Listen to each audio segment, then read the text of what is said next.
ನಮಸ್ಕಾರ ಸ್ನೇಹಿತರೆ, mastmaga.comಗೆ ಸ್ವಾಗತ. ನಾನು ಅಮರ್ ಪ್ರಸಾದ್. ಸ್ನೇಹಿತರೆ, ಫೆಬ್ರವರಿ ತಿಂಗಳು ಬಂತು ಅಂದರೆ ಟ್ಯಾಕ್ಸ್ ಸೀಸನ್ ಶುರು. ಎಲ್ಲರೂ ಯಾವುದರಲ್ಲಿ ಟ್ಯಾಕ್ಸ್ ಉಳಿಸ್ಬೇಕು, ಹೇಗೆ ಉಳಿಸ್ಬೇಕು ಅಂತ ಹುಡುಕ್ತಾ ಇರ್ತಾರೆ. ಅದರಲ್ಲೂ ಈ ನ್ಯೂ ಟ್ಯಾಕ್ಸ್ ರೆಜೀಮ್ ಅಂದರೆ ಹೊಸ ತೆರಿಗೆ ಪದ್ಧತಿ ಬಂದ ಮೇಲಂತೂ ಬಹಳ ಜನ ಕನ್ಫ್ಯೂಸ್ ಆಗಿದ್ದಾರೆ.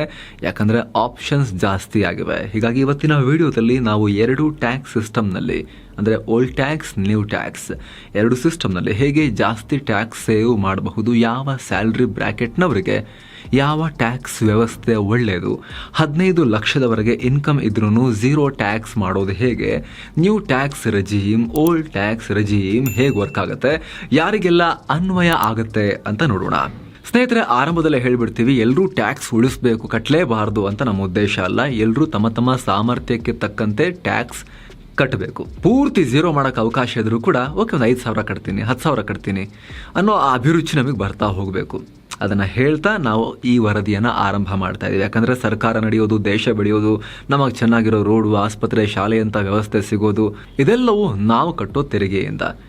ಎಷ್ಟೇ ಟ್ಯಾಕ್ಸ್ ಉಳಿಸೋ ಅಪಾರ್ಚುನಿಟಿ ಇದ್ರೂ ಕೂಡ ನಮ್ಮ ಕೈಯಲ್ಲಿ ಸಾಧ್ಯ ಆಗ್ತಾ ಇದೆ. ಒಂಚೂರು ಟ್ಯಾಕ್ಸ್ ಕಟ್ಟರೆ ನಮಗೇನೋ ಆಗಲ್ಲ ಅನ್ನೋ ಕಂಫರ್ಟೇಬಲ್ ಸಿಚುವೇಶನಲ್ಲಿ ಇರೋರು ಸ್ವಲ್ಪನಾದರೂ ಟ್ಯಾಕ್ಸ್ ಕಟ್ಟೋ ಅಭಿರುಚಿಯನ್ನು ಬೆಳೆಸ್ಕೋಬೇಕು. ಈಗ ನಮ್ಮ ಈ ವಿಡಿಯೋದ ಉದ್ದೇಶ ಏನು ಗೊತ್ತಾ, ನ್ಯೂ ಟ್ಯಾಕ್ಸ್ ರೆಜೀಮ್ ಮತ್ತು ಓಲ್ಡ್ ಟ್ಯಾಕ್ಸ್ ರೆಜೀಮ್ನ ವ್ಯತ್ಯಾಸ ಮತ್ತು ಏನೆಲ್ಲ ಟ್ಯಾಕ್ಸ್ ಸೇವಿಂಗ್ ಆಪ್ಷನ್ಸ್ ಇವೆ ಅನ್ನೋದನ್ನು ಎಕ್ಸ್ಪ್ಲೇನ್ ಮಾಡೋ ಪ್ರಯತ್ನ. ಏನಿದು ಓಲ್ಡ್ ರೆಜೀಮ್ ಮತ್ತು ನ್ಯೂ ರೆಜೀಮ್?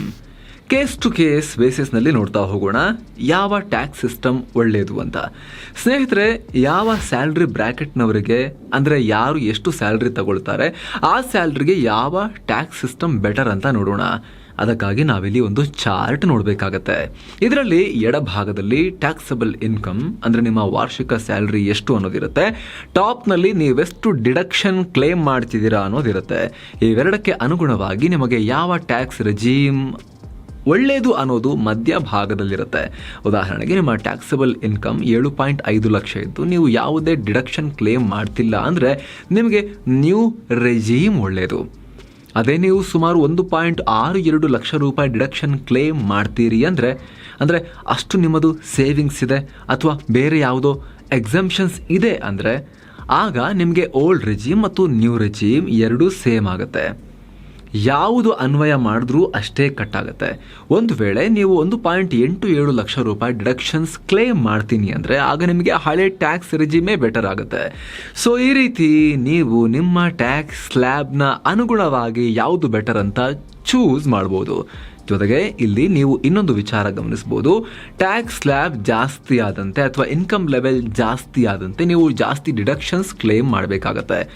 ಆಗ ಮಾತ್ರ ನಿಮಗೆ ಓಲ್ಡ್ ಟ್ಯಾಕ್ಸ್ ರೆಜೀಮ್ ಬೆಟರ್ ಆಗುತ್ತೆ, ಇಲ್ಲಾಂದರೆ ಹೊಸ ರೆಜೀಮೇ ಬೆಟರ್ ಆಗಿರುತ್ತೆ. ಯಾಕಂದರೆ ನ್ಯೂ ರೆಜೀಮ್ನಲ್ಲಿ ಹಳೆ ಟ್ಯಾಕ್ಸ್ ರೆಜೀಮ್ಗೆ ಹೋಲಿಸಿದ್ರೆ ಟ್ಯಾಕ್ಸ್ ರೇಟ್ಗಳು ಕಮ್ಮಿ ಇವೆ.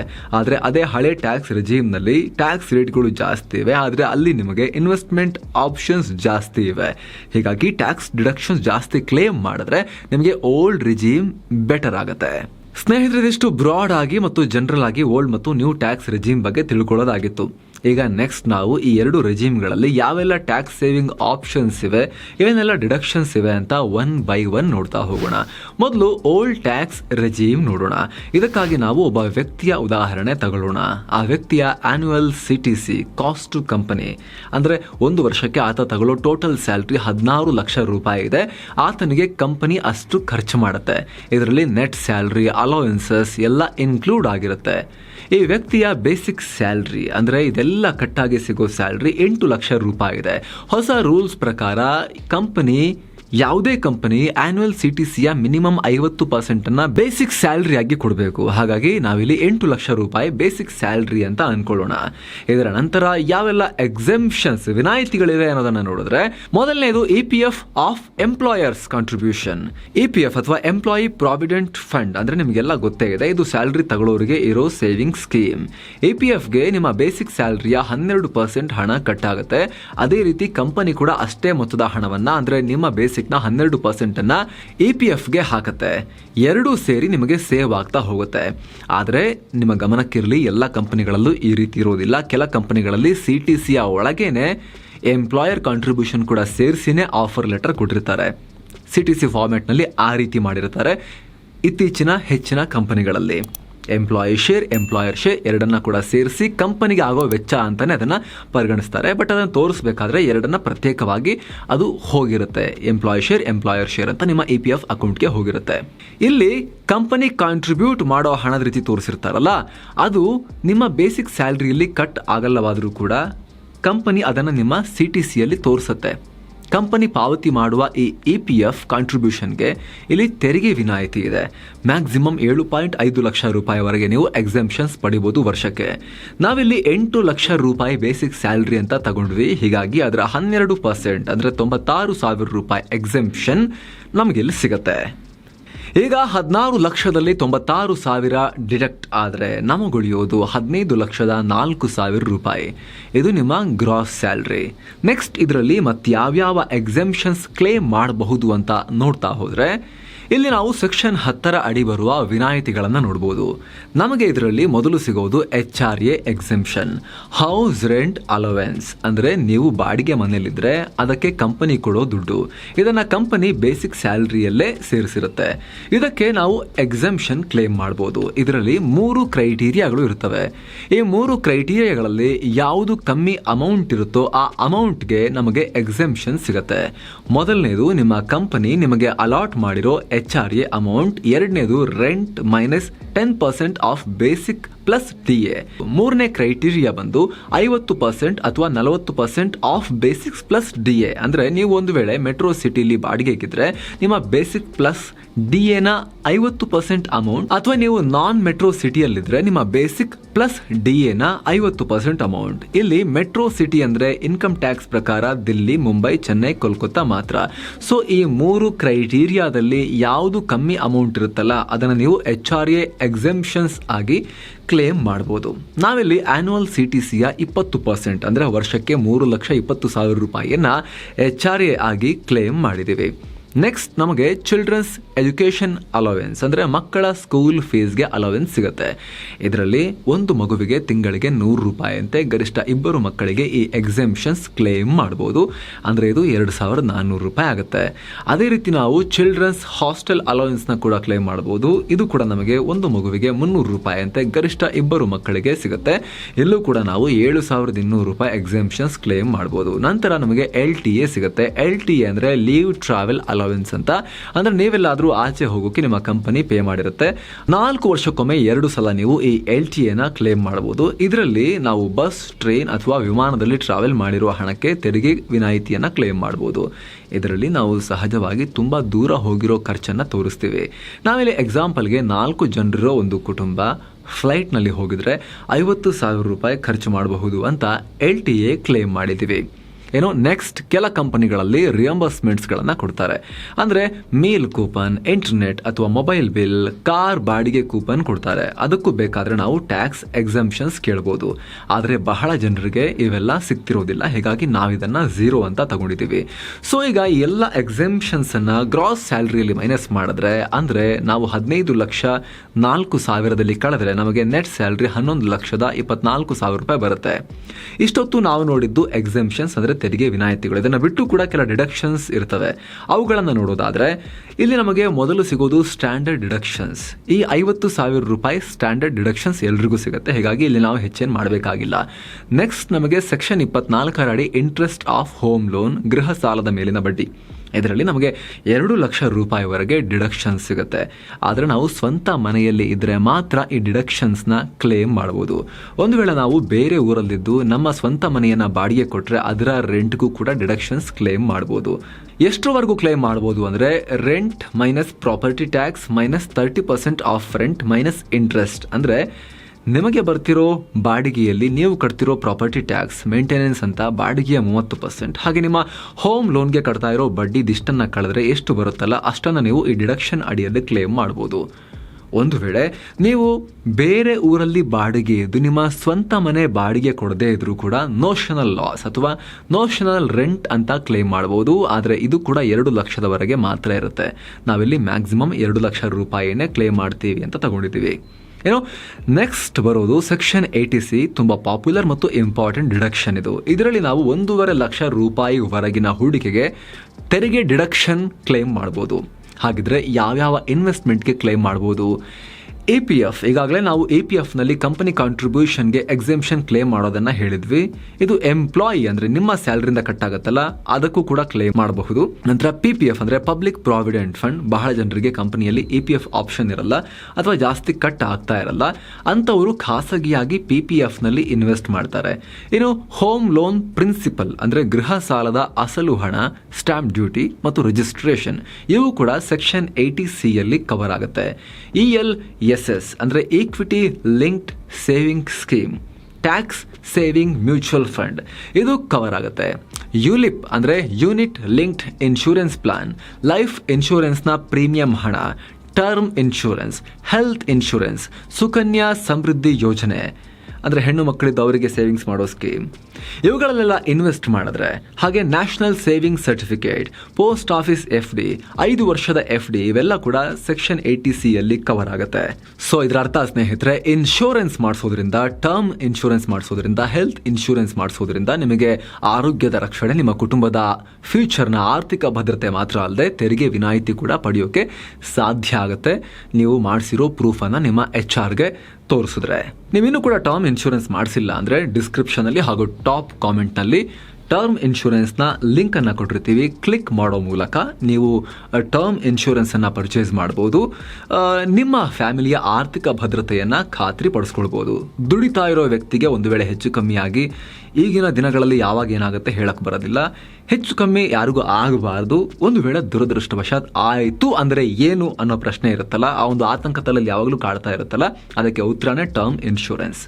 ನೀವು 50 ಲಕ್ಷಕ್ಕೋ 1 ಕೋಟಿಗೋ ಅಥವಾ 1.5 ಕೋಟಿಗೋ ನಿಮ್ಮ ಫ್ಯಾಮಿಲಿಯ ಇವಾಗಿನ ಲೈಫ್ ಸ್ಟೈಲ್ ಮೈಂಡಲ್ಲಿ ಇಟ್ಕೊಂಡು ನೀವು ಟರ್ಮ್ ಇನ್ಶೂರೆನ್ಸ್ ಮಾಡಿಸಿದ್ರೆ, ಆಗ ಫ್ಯಾಮಿಲಿ ಏನಾದರೂ ದುರಂತ ನಡೆದಾಗ ಫ್ಯಾಮಿಲಿ ಬೀದಿಗೆ ಬರೋ ಪರಿಸ್ಥಿತಿ ಇರೋದಿಲ್ಲ, ಲೋನ್ ಕಟ್ಟಕ್ಕಾಗದೆ ಒದ್ದಾಡೋ ಪರಿಸ್ಥಿತಿ ಇರೋದಿಲ್ಲ. ಎಲ್ಲವೂ ಕೂಡ ಟರ್ಮ್ ಇನ್ಶೂರೆನ್ಸ್ ಟೇಕ್ ಕೇರ್ ಮಾಡುತ್ತೆ. ಯಾಕಂದರೆ ಅಷ್ಟು ಅಮೌಂಟ್ ಟ್ಯಾಕ್ಸ್ ಫ್ರೀಯಾಗಿ ಫ್ಯಾಮಿಲಿಯವರಿಗೆ ಸಿಗುತ್ತೆ. ಸೊ ಡಿಸ್ಕ್ರಿಪ್ಷನಲ್ಲಿ ಟಾಪ್ ಕಾಮೆಂಟ್ನಲ್ಲಿ ಟರ್ಮ್ ಇನ್ಶೂರೆನ್ಸ್ ಎಲ್ಲ ಲಿಂಕನ್ನು ಕೊಟ್ಟಿರ್ತೀವಿ. ಇನ್ನೂ ಮಾಡಿಸದೇ ಇರೋರು ಚೆಕ್ ಮಾಡಿ, ಕನ್ಸಿಡರ್ ಮಾಡಿ. ನಿಮಗಿನ್ನೂ ಕೂಡ ಟರ್ಮ್ ಇನ್ಶೂರೆನ್ಸ್ ಬಗ್ಗೆ ಮಾಹಿತಿ ಅಷ್ಟೊಂದಿಲ್ಲ ಅಂದರೆ, ನಾವು ಆಲ್ರೆಡಿ ತುಂಬ ಸಲ ಮಾಹಿತಿಯನ್ನು ಕೊಟ್ಟಿದ್ದೀವಿ, ಬೇರೆ ಬೇರೆ ವಿಡಿಯೋಗಳಲ್ಲಿ ಮಾಹಿತಿಯನ್ನು ಕೊಟ್ಟಿದ್ದೀವಿ. ತುಂಬ ಜನಕ್ಕೆ ಆಲ್ರೆಡಿ ಗೊತ್ತಿರುತ್ತೆ, ಬಟ್ ಇನ್ನೂ ಕೂಡ ಕೆಲವರು ಮಾಡಿಸಿರೋದಿಲ್ಲ. ನೀವು ಯಾವುದೇ ಫಿನಾನ್ಷಿಯಲ್ ಎಕ್ಸ್ಪರ್ಟ್ನ ಕೇಳಿದ್ರು ಕೂಡ ಟರ್ಮ್ ಇನ್ಶೂರೆನ್ಸ್ ಮತ್ತು ಹೆಲ್ತ್ ಇನ್ಶೂರೆನ್ಸ್ ತಗೊಳ್ಳೇಬೇಕ್ರಿ ಈಗಿನ ಕಾಲದಲ್ಲಿ ಅಂತ ಹೇಳ್ತಾರೆ. ಹಾಗಾಗಿ ನೀವು ಬೇಕಾದರೆ ಥಿಂಕ್ ಮಾಡಿ, ನಿಮ್ಮ ಓನ್ ರಿಸರ್ಚ್ ಮಾಡಿಕೊಂಡೆ ಆಮೇಲೆ ಲಿಂಕ್ ಮೇಲೆ ಕ್ಲಿಕ್ ಮಾಡಿ ಟರ್ಮ್ ಇನ್ಶೂರೆನ್ಸನ್ನು ಬೈ ಮಾಡಿ. ಇನ್ನು ವರದಿಯಲ್ಲಿ ಮುಂದುವರಿಯೋಣ. ನೀವು ಮಕ್ಕಳಿಗೆ ಟ್ಯೂಷನ್ ಫೀ ಕಟ್ತಾ ಇದ್ರೆ 80CCD1A ಈ ಕ್ಲಾಸ್ ಅಡಿಯಲ್ಲಿ NPS ನಲ್ಲಿ ದುಡ್ಡು ಹಾಕ್ತಾ ಇದ್ರೆ, ಇದು ಕೂಡ ಸೆಕ್ಷನ್ 80C ಅಡಿಗೆ ಕವರ್ ಆಗುತ್ತೆ. ಆದರೆ ಇದೆಲ್ಲ ಸೇರಿ 1.5 ಲಕ್ಷದವರೆಗೆ ಮಾತ್ರ ಡಿಡಕ್ಷನ್ಸ್ ಕ್ಲೇಮ್ ಮಾಡಬಹುದು. ನಾವು ಕೂಡ ಇಲ್ಲಿ ನಮ್ಮ ಎಕ್ಸಾಂಪಲ್ ನಲ್ಲಿ 80C ಅಡಿ 1.5 ಲಕ್ಷದ ಡಿಡಕ್ಷನ್ ಹಾಕೋಣ. ನಂತರ ಸೆಕ್ಷನ್ 80CCD1B ಅಡಿ ನಾವು ಹೆಚ್ಚುವರಿ ದುಡ್ಡನ್ನ ಕೂಡ NPS ನಲ್ಲಿ ಹಾಕಬಹುದು. ಇದಕ್ಕೂ ಕೂಡ 50,000 ರೂಪಾಯಿವರೆಗೆ ಡಿಡಕ್ಷನ್ಸ್ ಪಡಿಬಹುದು. ಸೆಕ್ಷನ್ 80CCD2 ಅಂದ್ರೆ ಇದರಲ್ಲಿ NPSಗೆ ನಿಮ್ಮ ಕಂಪನಿ ಏನಾದರೂ ಹಣ ಹಾಕಿದ್ರೆ ಅದಕ್ಕೆ ಡಿಡಕ್ಷನ್ ಸಿಗುತ್ತೆ. ಪ್ರೈವೇಟ್ ಕಂಪನಿ ಆದರೆ ಬೇಸಿಕ್ ಸ್ಯಾಲರಿ ಪ್ಲಸ್ DAನ 10% ವರೆಗಿನ ಕಾಂಟ್ರಿಬ್ಯೂಷನ್ಗೆ ಡಿಡಕ್ಷನ್ ಕ್ಲೇಮ್ ಮಾಡಬಹುದು. ಸರ್ಕಾರಿ ಉದ್ಯೋಗಿ ಆಗಿದ್ರೆ 14% ವರೆಗೆ ಕ್ಲೇಮ್ ಮಾಡಬಹುದು. ಈ ರೀತಿ 7.5 ಲಕ್ಷದವರೆಗೆ ಕ್ಲೇಮ್ ಮಾಡಬಹುದು. ನಾವಿಲ್ಲಿ ಬೇಸಿಕ್ ಸ್ಯಾಲರಿ 8 ಲಕ್ಷ ಹಿಡಿದಿದ್ರಿಂದ ಈ ಡಿಡಕ್ಷನ್ಸ್ಗೆ 80,000 ರೂಪಾಯಿ ಕ್ಲೇಮ್ ಮಾಡ್ತಾ ಇದ್ದೀವಿ. ಇನ್ನು ನೆಕ್ಸ್ಟ್ ನಿಮಗೆ ಸಿಗೋದು ಸೆಕ್ಷನ್ 80D. ಇದರಲ್ಲಿ ಹೆಲ್ತ್ ಇನ್ಶೂರೆನ್ಸ್ಗೆ ನೀವು ಕಟ್ಟಿರೋ ಪ್ರೀಮಿಯಂ ಇರುತ್ತಲ್ಲ, ನಮಗೆ ಫ್ಯಾಮಿಲಿಯವರಿಗೆ ಹೆಲ್ತ್ ಇನ್ಶೂರೆನ್ಸ್ ಮಾಡಿಸಿದ್ರೆ ಅದರ ಪ್ರೀಮಿಯಂ ಅಮೌಂಟ್ಗೂ ಡಿಡಕ್ಷನ್ಸ್ ಪಡಿಬೋದು. 25,000 ರೂಪಾಯಿವರೆಗೆ ಡಿಡಕ್ಷನ್ಸ್ ಸಿಗುತ್ತೆ. ನಿಮ್ಮ ಪೇರೆಂಟ್ಸ್ ಹೆಲ್ತ್ ಇನ್ಶೂರೆನ್ಸ್ನು ಕನ್ಸಿಡರ್ ಮಾಡ್ತೀರಿ ಅಂದರೆ ಅದಕ್ಕೂ 50,000 ರೂಪಾಯಿವರೆಗೆ ಕ್ಲೇಮ್ ಮಾಡ್ಬೋದು. ಒಟ್ಟಾರೆ 75,000 ರೂಪಾಯಿವರೆಗೆ ಇಲ್ಲಿ ಡಿಡಕ್ಷನ್ಸ್ ಸಿಗುತ್ತೆ. ಆದರೆ ನಾವಿಲ್ಲಿ 25,000 ಅಷ್ಟೇ ಕನ್ಸಿಡರ್ ಮಾಡ್ತಾ ಇದ್ದೀವಿ. ನೆಕ್ಸ್ಟ್ ಬರೋದು ಸೆಕ್ಷನ್ 80E. ಇದರಲ್ಲಿ ನಾವು ಹೈಯರ್ ಎಜುಕೇಷನ್ಗೆ ಲೋನ್ ತಗೊಂಡಿದ್ವಿ ಅಂದರೆ ಅದರ ಬಡ್ಡಿಗೆ ಡಿಡಕ್ಷನ್ಸ್ ಕ್ಲೇಮ್ ಮಾಡ್ಬೋದು. ಇದಕ್ಕೆ ಯಾವುದೇ ಲಿಮಿಟ್ ಇಲ್ಲ, ಎಷ್ಟಾದರೂ ಇಂಟ್ರೆಸ್ಟ್ ಇರಲಿ ಅಷ್ಟನ್ನು ಕ್ಲೇಮ್ ಮಾಡ್ಬೋದು. ಇಲ್ಲಿ ನಾವು ಅದನ್ನು 50,000 ಅಂತ ಹಿಡಿದಿದ್ದೀವಿ. ಕೊನೆಗೆ ಸೆಕ್ಷನ್ 80EEB. ಇದರಲ್ಲಿ ನೀವು ಒಂದು ವೇಳೆ ಎಲೆಕ್ಟ್ರಿಕ್ ಗಾಡಿಯನ್ನ ಪರ್ಚೇಸ್ ಮಾಡೋಕೆ ಲೋನ್ ಮಾಡಿ ಬಡ್ಡಿ ಕಟ್ತಾ ಇದ್ರೆ ಆ ಬಡ್ಡಿ ಅಮೌಂಟ್ಗೂ ಕೂಡ 1.5 ಲಕ್ಷದವರೆಗೆ ಡಿಡಕ್ಷನ್ಸ್ ಕ್ಲೇಮ್ ಮಾಡಬಹುದು. ಆದರೆ ನೀವು ಈ ಸಾಲವನ್ನ ಹಣಕಾಸು ವರ್ಷ 2019ರಿಂದ 2023 ಒಳಗೆ ತಗೊಂಡಿರಬೇಕು. ಇಲ್ಲೂ ಕೂಡ ನಾವು 50,000 ರೂಪಾಯಿ ಡಿಡಕ್ಷನ್ಸ್ ಕ್ಲೇಮ್ ಮಾಡಿದ್ದೀವಿ. ಸೊ ನಾವೀಗ ಎಲ್ಲ ಡಿಡಕ್ಷನ್ ಎಕ್ಸಮ್ಷನ್ಸನ್ನು ನಮ್ಮ ಆ್ಯನ್ಯುವಲ್ CTCಯಲ್ಲಿ ಮೈನಸ್ ಮಾಡಿದ್ರೆ ನಮ್ಮ ಟ್ಯಾಕ್ಸಬಲ್ ಇನ್ಕಮ್ 4,69,400 ರೂಪಾಯಿ ಆಗುತ್ತೆ. ಈ ಅಮೌಂಟ್ಗೆ ನಮಗೆ ಟ್ಯಾಕ್ಸ್ ಎಷ್ಟು ಬೀಳುತ್ತೆ ಅಂತ ಟ್ಯಾಕ್ಸ್ ಸ್ಲ್ಯಾಬ್ನಲ್ಲಿ ನೋಡೋದಾದರೆ ಇಲ್ಲಿ ನೀವು ನೋಡಬಹುದು 2.5 ಲಕ್ಷದಿಂದ 5 ಲಕ್ಷ ರೂಪಾಯಿವರೆಗೆ 5% ಟ್ಯಾಕ್ಸ್ ಇದೆ ಅಂತ. ಆದರೆ ನಮ್ಮ ಟ್ಯಾಕ್ಸಬಲ್ ಇನ್ಕಮ್ 5 ಲಕ್ಷ ರೂಪಾಯಿ ಒಳಗೆ ಬಂದರೆ ಸರ್ಕಾರ ನಮಗೆ 12,500 ರೂಪಾಯಿ ರಿಬೇಟ್ ಕೊಡುತ್ತೆ. 5% ಟ್ಯಾಕ್ಸ್ ಇದ್ರೂ ಕೂಡ ನೀವು ಕಟ್ಟಬೇಕಾಗಿಲ್ಲ ಅಂತ ಸರ್ಕಾರ ಹೇಳಿದೆ. ಹೀಗಾಗಿ ಓಲ್ಡ್ ಟ್ಯಾಕ್ಸ್ ರೆಜಿಮ್ನಲ್ಲಿ 5 ಲಕ್ಷ ರೂಪಾಯಿವರೆಗೆ ನೀವು ಯಾವುದೇ ಟ್ಯಾಕ್ಸ್ ಕಟ್ಟಬೇಕಾಗಿಲ್ಲ. ಅಂದರೆ ನಾವು 16 ಲಕ್ಷ ಇನ್ಕಮ್ ಇದ್ರೂ ಕೂಡ ಅದನ್ನು 0 ಟ್ಯಾಕ್ಸ್ ಮಾಡಿದ್ವಿ ಈಗ. ಆದರೆ ರಿಯಲ್ ಆಗಿ ಇಷ್ಟು ಕಮ್ಮಿ ಟ್ಯಾಕ್ಸ್ ಮಾಡ್ಕೊಳ್ಳೋದು ತುಂಬ ಕಾಂಪ್ಲಿಕೇಶನ್ಸ್ ಇರುತ್ತೆ. ನಾವಿಲ್ಲಿ ಟ್ಯಾಕ್ಸ್ ಸೇವಿಂಗ್ ಆಪ್ಷನ್ ಯಾವ್ದ್ಯಾವ್ದಿದೆ ಅಂತ ನೋಡೋಕಷ್ಟೇ ಇಷ್ಟೆಲ್ಲ ಎಕ್ಸಾಂಪಲ್ ತೊಗೊಂಡಿದ್ದು. ಇಷ್ಟೆಲ್ಲ ಕಡೆ ಬಂದಿರೋ ದುಡ್ಡನ್ನೆಲ್ಲ ಹಾಕ್ತಾ ಕೂರಕ್ಕೆ ತುಂಬ ಜನಕ್ಕೆ ಆಗೋದಿಲ್ಲ. ಎಲೆಕ್ಟ್ರಿಕ್ ಗಾಡಿ ತಗೋ, ಅದರಲ್ಲಿ ಹಾಕು, ಇದರಲ್ಲಿ ಹಾಕು, ಎಲ್ಲದನ್ನು ಎಲ್ಲರೂ ಕೂಡ ಮಾಡೋಕ್ಕಾಗಲ್ಲ. ಎಲ್ಲ ಎಕ್ಸಾಮ್ಷನ್ಸ್ ಎಲ್ರಿಗೂ ಅನ್ವಯ ಆಗಲ್ಲ. ಒಬ್ಬೊಬ್ಬರಿಗೆ ಒಂದೊಂದು ಅನ್ವಯ ಆಗ್ಬೋದು. ನಾವು ಆಪ್ಷನ್ಸನ್ನು ಹೇಳ್ತೀವಿ ಅಷ್ಟೇ. ಇದೆಲ್ಲ ಓಲ್ಡ್ ಟ್ಯಾಕ್ಸ್ ರಿಜಿಮ್ ಬಗ್ಗೆ ಆಯಿತು. ನ್ಯೂ ಟ್ಯಾಕ್ಸ್ ರಿಜಿಮ್ ಬಗ್ಗೆ ನೋಡೋದಾದರೆ ಇಲ್ಲಿ ನೀವು ಗಮನಿಸಬಹುದು ನ್ಯೂ ರಿಜಿಮ್ನಲ್ಲಿ ಟ್ಯಾಕ್ಸ್ ರೇಟ್ಸ್ ಕಮ್ಮಿ ಇವೆ. ಅಲ್ಲಿ ನಮಗೆ 10 ಲಕ್ಷಕ್ಕೆ 30% ಟ್ಯಾಕ್ಸ್ ಬೀಳ್ತಿತ್ತು. ಆದರೆ ಇಲ್ಲಿ 15 ಲಕ್ಷಕ್ಕಿಂತ ಜಾಸ್ತಿ ಅಮೌಂಟಿಗಿದೆ ಆ ಪರ್ಸೆಂಟೇಜ್. ಅಲ್ಲಿ ನಮಗೆ 5 ಲಕ್ಷದವರೆಗೆ 0 ಟ್ಯಾಕ್ಸ್ ಹಾಕಿತ್ತು. ಇಲ್ಲಿ 7 ಲಕ್ಷ ರೂಪಾಯಿವರೆಗೆ 0 ಆಗುತ್ತೆ. ಈ ನ್ಯೂ ಟ್ಯಾಕ್ಸ್ ರೆಜಿಮ್ನಲ್ಲಿ ನಮಗೆ ಯಾವ್ಯಾವ ಟ್ಯಾಕ್ಸ್ ಸೇವಿಂಗ್ ಆಪ್ಷನ್ಸ್ ಇದೆ ಅನ್ನೋದನ್ನು ನೋಡೋದಾದರೆ ಇಲ್ಲೂ ಕೂಡ ನಾವು 15 ಲಕ್ಷ ಆನ್ಯುವಲ್ CTC ತಗೊಳ್ಳೋಣ. ಆಗ ಬೇಸಿಕ್ ಸ್ಯಾಲರಿ ಅಗೇನ್ 7.5 ಲಕ್ಷ ಇರುತ್ತೆ. ಮೊದಲನೇದಾಗಿ ಇದರಲ್ಲೂ ಕೂಡ ನಮಗೆ EPF ಎಂಪ್ಲಾಯರ್ ಕಾಂಟ್ರಿಬ್ಯೂಷನ್ಗೆ ಎಕ್ಸೆಂಪ್ಷನ್ ಸಿಗುತ್ತೆ. ಇಲ್ಲೂ ಕೂಡ ಸೇಮ್ ರೂಲ್ಸ್. ಹೀಗಾಗಿ 90,000 ರೂಪಾಯಿ ಕ್ಲೇಮ್ ಮಾಡೋಣ. ಆಗ ನಮ್ಮ ಗ್ರಾಸ್ ಸ್ಯಾಲ್ರಿ 14,10,000 ರೂಪಾಯಿ ಆಗುತ್ತೆ. ಇದರ ನೆಕ್ಸ್ಟ್ ನಾವು ಕೆಳಗೆ ಹೋದರೆ ಸೆಕ್ಷನ್ 10 ಅಡಿ ಏನೇನು ವಿನಾಯಿತಿ ಸಿಗ್ತಿದೆಯೋ ಅವು ಯಾವ ನ್ಯೂ ರೆಜಿಮ್ನಲ್ಲಿ ನಮಗೆ ಅವೈಲೇಬಲ್ ಇಲ್ಲ. ರಿಯಂಬರ್ಸ್ಮೆಂಟ್ಸ್ ಒಂದಿದೆ, ಅದರಲ್ಲಿ ಬೇಕಾದರೆ ನೀವು ಕ್ಲೇಮ್ ಮಾಡ್ಬೋದು. ಉಳಿದಂತೆ ಏನು ಚೇಂಜಸ್ ಇರಲ್ಲ. ಹೀಗಾಗಿ ನಮಗೆ ನೆಟ್ ಸ್ಯಾಲ್ರಿ 14.1 ಲಕ್ಷನೇ ಉಳ್ಕೊಳ್ಳುತ್ತೆ. ನೆಕ್ಸ್ಟ್ ಡಿಡಕ್ಷನ್ಸ್ನಲ್ಲಿ ನೋಡಿದಾಗ ಓಲ್ಡ್ ರೆಜಿಮ್ ಅಂತ ಇಲ್ಲೂ ಕೂಡ 50,000 ರೂಪಾಯಿ ಸ್ಟ್ಯಾಂಡರ್ಡ್ ಡಿಡಕ್ಷನ್ ಸಿಗುತ್ತೆ. ಆದರೆ ಈ ಸೆಕ್ಷನ್ 24, 80, 80C, D ಯಾವುದೂ ಇರೋದಿಲ್ಲ. ಕೇವಲ ಸೆಕ್ಷನ್ 80C(c)(d)(2) ಇರುತ್ತೆ. ಇದು NPSಗೆ ಕಂಪನಿ ದುಡ್ಡು ಹಾಕೋದು. ಇಲ್ಲಿ ನಿಮ್ಮ ಕಂಪನಿ ಕಾಂಟ್ರಿಬ್ಯೂಟ್ ಮಾಡಿದ್ರೆ 75,000 ರೂಪಾಯಿ ಕ್ಲೇಮ್ ಮಾಡ್ಬೋದು. ಉಳಿದಂತೆ ಯಾವುದೂ ಇರಲ್ಲ. ಹೀಗಾಗಿ ನಿಮ್ಮ ಟ್ಯಾಕ್ಸಬಲ್ ಇನ್ಕಮ್ 12.85 ಲಕ್ಷ ರೂಪಾಯಿ ಆಗುತ್ತೆ. 15 ಲಕ್ಷ ರೂಪಾಯಿ ಸ್ಯಾಲ್ರಿಗೆ ಓಲ್ಡ್ ಟ್ಯಾಕ್ಸ್ ರೆಜಿಮ್ನಲ್ಲಿ ಸಾಕಷ್ಟು ಡಿಡಕ್ಷನ್ಸ್ ಕ್ಲೇಮ್ ಮಾಡ್ಬೋದು. ಟ್ಯಾಕ್ಸ್ ಸೇವಿಂಗ್ ದೃಷ್ಟಿಯಲ್ಲಿ ಈ ಸ್ಯಾಲ್ರಿಗೆ ಓಲ್ಡ್ ರೆಜಿಮ್ ಬೆಟರ್ ಆಗುತ್ತೆ. ಆದರೆ ಒಂದು ವೇಳೆ ನೀವು ಇನ್ ಹ್ಯಾಂಡ್ ಸ್ಯಾಲ್ರಿ ಹೆಚ್ಚಿಗೆ ತಗೋಬೇಕು ಅಂತ ಇದ್ದರೆ ನಿಮಗೆ ನ್ಯೂ ರೆಜಿಮ್ ಬೆಟರ್ ಅನಿಸುತ್ತೆ. ನ್ಯೂ ಟ್ಯಾಕ್ಸ್ ರೆಜಿಮ್ನಲ್ಲಿ ಆ್ಯನ್ಯುವಲ್ CTC 8.4 ಲಕ್ಷದವರೆಗೆ ಇದ್ರೂ 0 ಟ್ಯಾಕ್ಸ್ ಮಾಡ್ಕೊಳ್ಳೋ ಆಪರ್ಚುನಿಟಿ ಇರುತ್ತೆ. ಸೊ ಫ್ರೆಂಡ್ಸ್, ಇದಾಗಿತ್ತು ಓಲ್ಡ್ ಟ್ಯಾಕ್ಸ್ ರೆಜಿಮ್ ಹಾಗೂ ನ್ಯೂ ಟ್ಯಾಕ್ಸ್ ರೆಜಿಮ್ ಬಗ್ಗೆ ನಿಮಗೆ ಕ್ವಿಕ್ ಆಗಿ ಎಕ್ಸ್ಪ್ಲೇನ್ ಮಾಡೋ ಪ್ರಯತ್ನ. ಇಷ್ಟ ಆಗಿದ್ರೆ ಲೈಕ್ ಮಾಡಿ, ಎಲ್ಲರಿಗೂ ಶೇರ್ ಮಾಡಿ. ನೀವಿನ್ನೂ ಟರ್ಮ್ ಇನ್ಶೂರೆನ್ಸ್ ತಗೊಳ್ಳಿಲ್ಲ ಅಂದರೆ ಪರ್ಚೇಸ್ ಮಾಡೋಕೆ ಡಿಸ್ಕ್ರಿಪ್ಷನಲ್ಲಿ ಟಾಪ್ ಕಾಮೆಂಟ್ನಲ್ಲಿ ಕೊಟ್ಟಿರೋ ಲಿಂಕ್ ಮೂಲಕ ಟರ್ಮ್ ಇನ್ಶೂರೆನ್ಸನ್ನು ತಗೊಂಡು ನಿಮ್ಮ ಫ್ಯಾಮಿಲಿಯ ಆರ್ಥಿಕ ಭವಿಷ್ಯವನ್ನು ಸೆಕ್ಯೂರ್ ಮಾಡ್ಕೋಬೋದು. Thank you so much. ಮತ್ತೆ ಭೇಟಿ ಆಗ್ತಿರೋಣ. ನಮಸ್ತೆ.